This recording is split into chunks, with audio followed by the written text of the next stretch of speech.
Hello student, मैं हूं मोहम्मद तनवीर अंसारी और आप देख रहे हैं अपने ब्यूटीफुल सा चैनल स्टूडेंट स्टडी क्लासेस। आज हम अपने इस चैनल पे एक नए सेशन की शुरुआत करने जा रहे हैं जिसमें हम पढ़ेंगे हिंदी व्याकरण, जो हमारे हर एग्ज़ाम में अक्सर पूछा जाता है। तो आइए हम अपने सेशन को स्टार्ट करते हैं। हिंदी व्याकरण, हमें हिंदी व्याकरण की ज़रूरत क्यों पड़ती है? हिंदी व्याकरण कहते किसे हैं? अगर हिंदी व्याकरण हमें ना आती हो तो हमें क्या क्या कठिनाइयों का सामना करना पड़ता है, और अगर हम हिंदी व्याकरण को जानते हैं तो हम किन किन गलतियों को सुधार सकते हैं। ठीक है, आइए सबसे पहले हम जानेंगे हिंदी व्याकरण कहते किसे हैं या फिर व्याकरण किसे कहते हैं। व्याकरण व्याकरण व्याकरण का परिभाषा सभी लोग अपने अपने नज़रिया से अलग अलग तरह से दे सकते हैं, तो हम अपने एक व्याकरण की परिभाषा को आपके सामने रखते हैं। आइए, व्याकरण की परिभाषा है,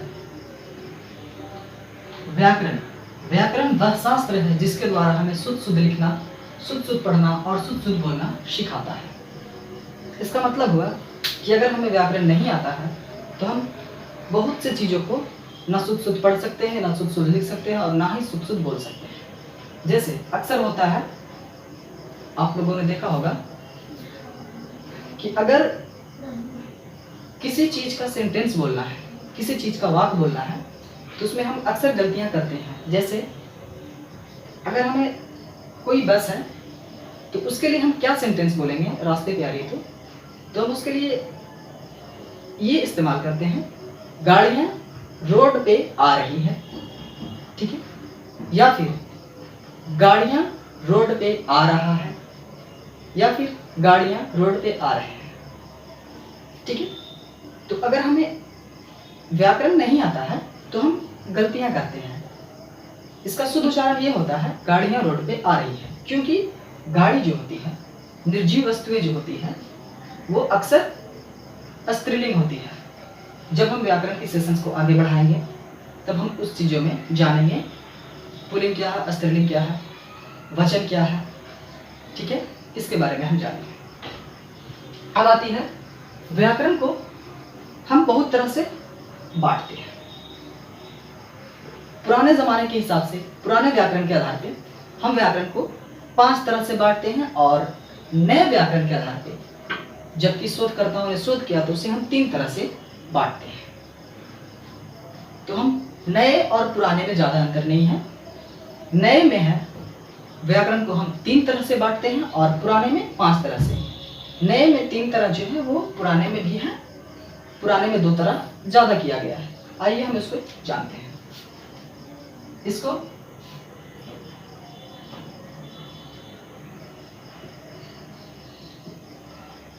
व्याकरण के भाग, व्याकरण के जो भाग है वो 2 तरह से हम बांटते हैं। ठीक है, सबसे पहले व्याकरण,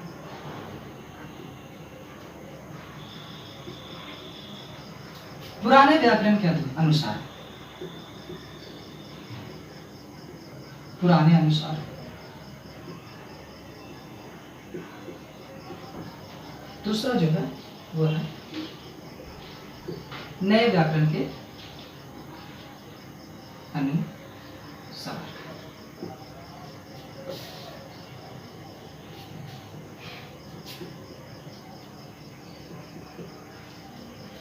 पुराने व्याकरण के अनुसार हम लोग व्याकरण को 5 भागों में बांटते हैं। सबसे पहले वर्ण, विचार। ठीक है, दूसरा जो है वो है शब्द विचार, तीसरा है वाक्य विचार, चौथा है चिन्ह विचार, और इसका 5वां है छंद विचार। ओके, सेम नए अनुसार ये है, नए व्याकरण के अनुसार ये होता है कि उसमें वर्ण विचार, शब्द विचार, वाक्य विचार होता है, लेकिन चिन्ह और छंद विचार नहीं होता है। इसको इसमें उतना महत्वपूर्ण नहीं दिया गया है। क्यों नहीं दिया गया है, इसके बारे में हम आगे डिस्कस करेंगे जब हम इन दोनों को पढ़ेंगे तब। आइए इसके लिख लेते हैं कौन कौन से हैं। नए अनुसार है वर्ण विचार, दूसरा है शब्द विचार, तीसरा है वाक्य विचार। पुराने व्याकरण के अनुसार 5 भागों में वर्ण विचार, शब्द विचार, वाक्य विचार, चिन्ह विचार और 5वां जो है हमारा छंद विचार है। उसी तरह से नए व्याकरण के अनुसार 3 भागों में बांटा गया है, वर्ण विचार, शब्द विचार और वाक्य विचार। आप इसे स्क्रीनशॉट कर लें, अपने नोट्स में नोट्स कर लें, फिर मैं इसे इरेज कर देता हूं।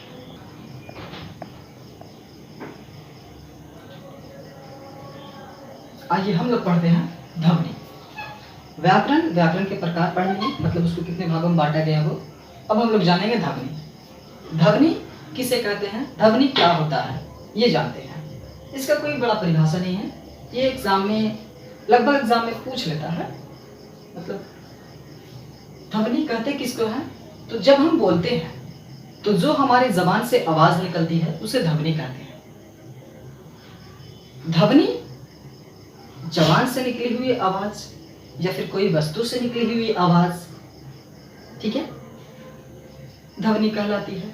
जैसे अगर हम इस पेन को नीचे गिराते हैं तो इससे हमें एक साउंड निकलता है, एक आवाज निकलता है, जिसे हम लोग ध्वनि कहते हैं, ठीक है। अगर हम किसी चीज को टकराते हैं आपस में, ठीक है, या फिर हम अगर अपने दोनों हाथों से इस तरह से ला करके सामने में बजाते हैं तो इससे जो ताली बजाते हैं तो इससे हमारी आवाज निकलती है, ये भी एक ध्वनि हुई, ठीक है। फिर जब हम कोई लाउड स्पीकर पे कुछ बजाते हैं, कोई गाना बजाते हैं, कोई भजन बजाते हैं या फिर कुछ भी बजाते हो तो उससे जो होता है आवाज निकलता है, वो भी एक ध्वनि होता है, ठीक है। यानी हम कहते हैं, एक सिंपल सी इसका परिभाषा देंगे तो लिखेंगे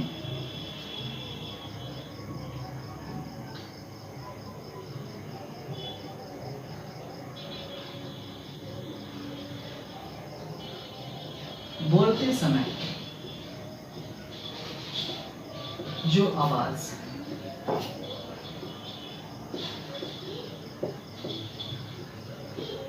निकलती है उसे ध्वनि कहते हैं। या फिर हमारे कान जो कुछ सुनता है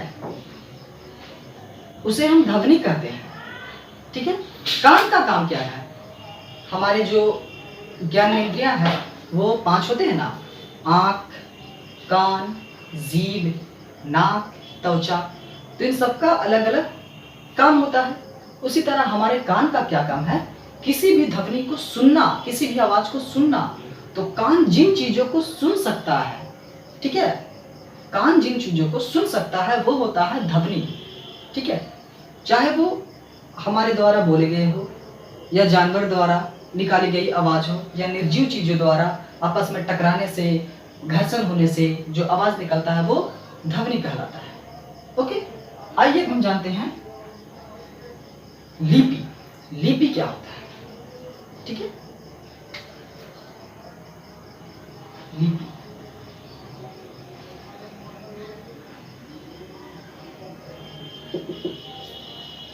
लिपि लिपि क्या होता है,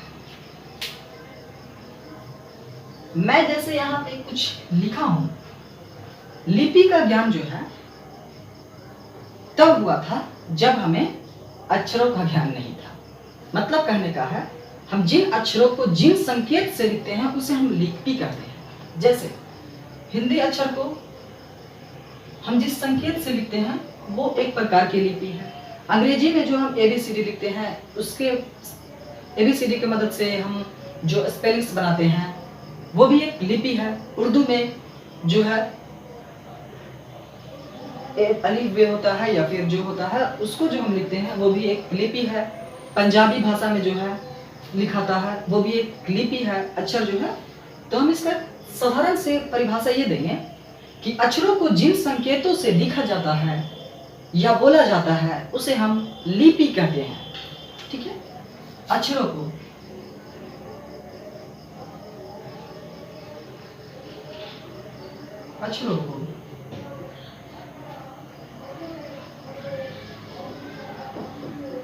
जिन संकेत से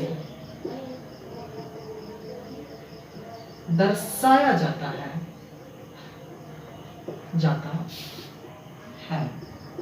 उसे हम लिपि कहते हैं। ठीक है, अब आप लोग हिंदी जो है, हिंदी की अपनी लिपि होती है, उर्दू की अपनी लिपि होती है, इंग्लिश की अपनी लिपि होती है। ठीक है, बांग्ला की अपनी लिपि होती है, पंजाबी की अपनी लिपि होती है, यानी हर भाषा की अपनी अपनी एक लिपि होती है। ठीक है, हम सबसे पहले अभी क्या लिख रहे हैं, हिंदी लिख रहे हैं। तो हिंदी की लिपि क्या है? हिंदी की लिपि है देवनागरी। हिंदी की लिपि क्या है? तो हम ऐसा करेंगे कि एक तरफ अपने लिपि को लिखेंगे, ठीक है, और दूसरी तरफ उससे लिखे जाने वाले जो भाषा है उसको लिखेंगे। ठीक है, और अक्सर एग्जाम में आपको ये पूछा जाता है कि हिंदी की लिपि क्या है? देवनागरी है। ठीक है, फिर उसके बाद इंग्लिश की लिपि क्या है? रोमन है। ठीक है, उर्दू की लिपि क्या है? फारसी है। ठीक है, पंजाबी की लिपि क्या है? गुरुमुखी है। ठीक है, संस्कृत की लिपि क्या है? तो देवनागरी है। देवनागरी लिपि में बहुत से भाषाएं लिखे जाते हैं। ओके, तो आइए हम उसके एक बॉक्स बना देते हैं, 2-4 लिपियां लिख देंगे और उनके भाषा को लिख देंगे जो एग्जाम में ज्यादा करके पूछा जाता है। लिपि ऐसे ढेर सारे हैं। ठीक है, तो सारा पॉसिबल नहीं हो पाएगा, इसलिए जो जो एग्जाम में ज्यादा करके आता है उसको हम दे देते हैं। आइए, तब तक मैं इसे इरेज करता हूं, आप लोग इसे लिख लीजिए। आइए हम जानते हैं लिपि और उनसे संबंधित भाषाएं। ठीक है, भाषाएं भी बहुत सारे हैं। ठीक है, जैसे कि हमारे बिहार में ही देखोगे तो अलग अलग जिला में अलग अलग तरह की भाषा या बोली जाती है। ठीक है, तो हम जानते हैं देवनागरी लिपि जो होती है उसमें हिंदी भाषा, भोजपुरी, संस्कृत, मराठी और गुजराती बोली जाती है, और भी इसमें होते हैं। ठीक है, रोमन लिपि जो है, रोमन लिपि में हम लोग जो अंग्रेजी पढ़ते हैं वो अंग्रेजी और फ्रेंच लिखी और बोली जाती है। फारसी लिपि होती है, फारसी लिपि में हम लोग उर्दू लिखते हैं और पढ़ते हैं। ठीक है, गुरुमुखी जो है उसमें हम लोग पंजाबी को लिखते पढ़ते हैं। ठीक है, बंगाली या फिर पूर्वी नागरी लिपि इसको बोलते हैं, जिसमें हम लोग बंगला के पढ़ते और लिखते हैं। ये हमारे कुछ लिपियां थे और उनसे संबंधित कुछ भाषाएं थी। ठीक है, अक्सर आपको एग्जाम में ये देवनागरी लिपि पूछा जाता है। ठीक है, हिंदी की लिपि क्या है? तो देवनागरी। ये ज्यादा करके आपको एग्जाम्स में पूछे जाते हैं। ठीक है, तो आप सभी इसको नोट्स कर लें, स्क्रीनशॉट कर लें, तब तक मैं इसे इरेज कर दूंगा।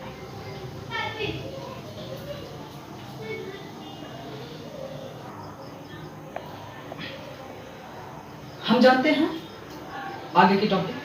भाषा क्या होता है? भाषा एक ऐसा माध्यम होता है जिसके सहायता से हम अपनी बातों को किसी दूसरे इंसान तक पहुंचाते हैं। ठीक है, और कोई दूसरे इंसान अपनी बातों को हम तक पहुंचाता है। ठीक है, भाषा अलग अलग जगह की, अलग अलग स्थान की अलग अलग भाषाएं होती हैं। ठीक है, जैसे हमने लिपि में देखा था कि देवनागरी लिपि के सहायता से कोई भोजपुरी, हिंदी, मराठी, ठीक है, गुजराती, संस्कृत बोलते हैं। ठीक है, उसी तरह हर जगह की अपनी अपनी एक भाषा होती है। ठीक है, भाषा, राजकीय भाषा, राष्ट्रीय भाषा क्या होता है इसके बारे में भी हम डिस्कस करते हैं। ठीक है, राजकीय भाषा हम किसे कहेंगे उसकी परिभाषा लिखते नहीं है, आप लोगों को सिर्फ समझा देते हैं, ये उतना इंपॉर्टेंस नहीं है। राजकीय भाषा एक राज्य में बोले जाने वाले, ठीक है, या फिर कोई खास स्थान पे एक बड़े से या फिर मध्यम वर्ग के स्थान में बोले जाने वाले भाषा को हम राजकीय भाषा कहते हैं। जैसे आप पश्चिम बंगाल में आएंगे तो आप यहाँ देखेंगे ज़्यादातर के लोग बांग्ला बोलते हैं, ये यहाँ की राजकीय भाषा हुई। ठीक है, उसी तरह से आप गुजरात चले जाइए तो गुजरात में वहाँ के लोग अपनी भाषा में बात करते हैं, गुजराती भाषा में बात करते हैं। आप तमिल साइड चले जाइए तो तमिल में लोग तमिली भाषा का यूज करते हैं। आप महाराष्ट्र चले जाइए, महाराष्ट्र भी एक राज्य है भारत की जिसमें मराठी भाषा का इस्तेमाल किया जाता है। ठीक है, तो अपने अपने राज्य की अपनी अपनी भाषाएं होती है। ठीक है, अगर आपसे कोई पूछे कि बिहार की राजकीय भाषा क्या है तो हिंदी बताइएगा। बिहार के जितने भी जिले हैं उसमें लगभग सभी जिले में अपने अपने तरह से भाषाएं बोली जाती हैं। ठीक है, अब जैसे भोजपुर साइड में जाएंगे तो वहाँ पे लोग भोजपुरी बोलते हैं। ठीक है, फिर आप वैशाली साइड में चले जाइए तो उधर वैशाली भाषा बोलते हैं। तो इसलिए बिहार का कोई खास राजकीय भाषा नहीं है, वहाँ आप हिंदी भाषा बोल सकते हैं। ठीक है, उसी तरह राष्ट्रीय भाषा क्या होता है? एक राष्ट्र में, एक देश में बोले जाने वाली अधिकतम बोलियां जिस भाषा में बोली जाती है वो उस राष्ट्र का भाषा कहलाता है। जैसे हमारे भारत में जितने भी राज्य हैं, जितने भी स्थान हैं, उस जगह पे ज्यादा करके हिंदी बोली जाती है। आप पश्चिम बंगाल भी आ जाइएगा तो यहाँ बांग्ला तो बोलते हैं लोग, लेकिन उसके साथ साथ हिंदी भी बोलते हैं। आप गुजरात चले जाइए तो वहाँ की भाषा तो जो जनरली गुजराती के वो लोग बोलते हैं, लेकिन उसके साथ साथ हिंदी भी बोलते हैं। महाराष्ट्र चले जाइए, वहाँ मराठी बोलते हैं लेकिन उसके साथ साथ हिंदी भी बोलते हैं। ठीक है, तो इसलिए हमारे राष्ट्र की भाषा, इंडिया की जो भाषा है वो है हिंदी भाषा। ठीक है, इंडिया की राष्ट्रीय भाषा क्या है? तो हिंदी भाषा है। ठीक है, ओके। अब हम जानेंगे भाषा के हम लोग कितने तरह से बांट सकते हैं। ठीक है, भाषा को हम लोग मुख्य तौर से 3 तरह से बांटते हैं। ठीक है, सबसे पहले हम जानते हैं भाषा के प्रकार जो होते हैं। आइए, प्रकार, किसके प्रकार बाबू? भाषा के प्रकार। ठीक है, तो लिखते हैं भाषा, इसके जो प्रकार है वो हम जानते हैं। सबसे पहले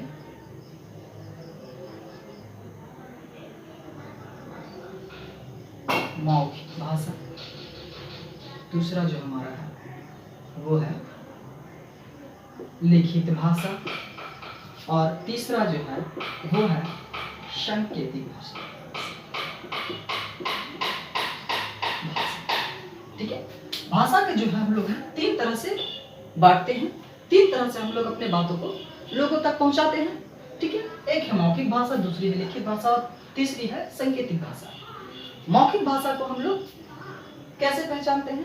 तो हम इसका परिभाषा आप आराम से लिख पाओगे। ठीक है, अपने मुंह से, अपने जबान से बोल करके बोले गए लफ्ज को, शब्द को अगर हम किसी दूसरे इंसान तक पहुंचाते हैं, उसे अपने जबान के जरिए समझाते हैं, तो वो होती है हमारी मौखिक भाषा। लिखित भाषा क्या होती है? लिखित भाषा हम लोग जब कॉपी पे, पेज पे लिख के किसी को समझाते हैं तो वो होती है लिखित भाषा। अक्सर हम लिखित भाषा का प्रयोग तब करते हैं जब कोई दूर बैठे हुए लोग हैं।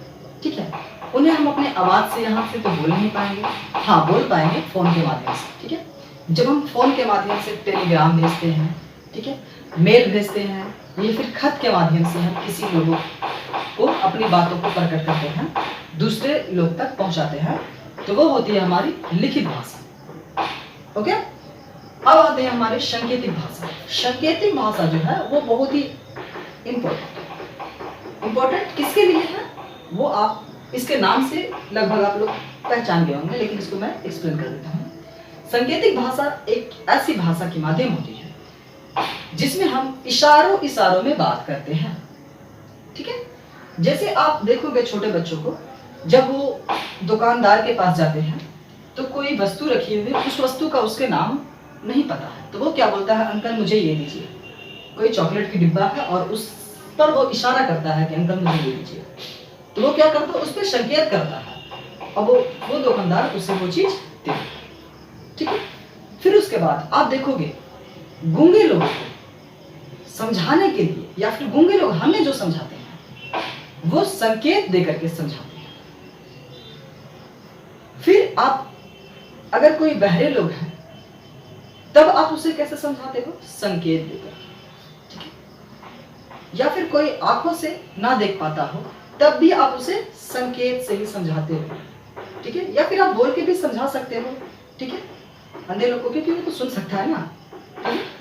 लेकिन बहरे लोगों को और गूंगे लोगों को संकेत देकर के समझाया जाता है। आप अपने शहर के किसी चौराहे पे जाओगे जहां पे ट्रैफिक पुलिस होती है, वहां पे ट्रैफिक पुलिस क्या करता है? संकेत के माध्यम से गाड़ी को इशारा करता है कि आप इधर से जाओ, आप यहाँ पे रुक जाओ, ठीक है, आप यहाँ पे कुछ देर वेट करो, ठीक है, वो गाड़ी आएगी, ये गाड़ी यहीं पे रुकेगी। वो ट्रैफिक पुलिस संकेत के माध्यम से ही आपको समझाता है। आई होप कि आपको भाषा और उसके प्रकार समझ में आ चुका होगा। तो अगर हमारा वीडियो आप लोगों को अच्छा लगा हो तो हमारे चैनल को लाइक कीजिए, सब्सक्राइब कीजिए एंड शेयर कीजिए। थैंक यू, धन्यवाद।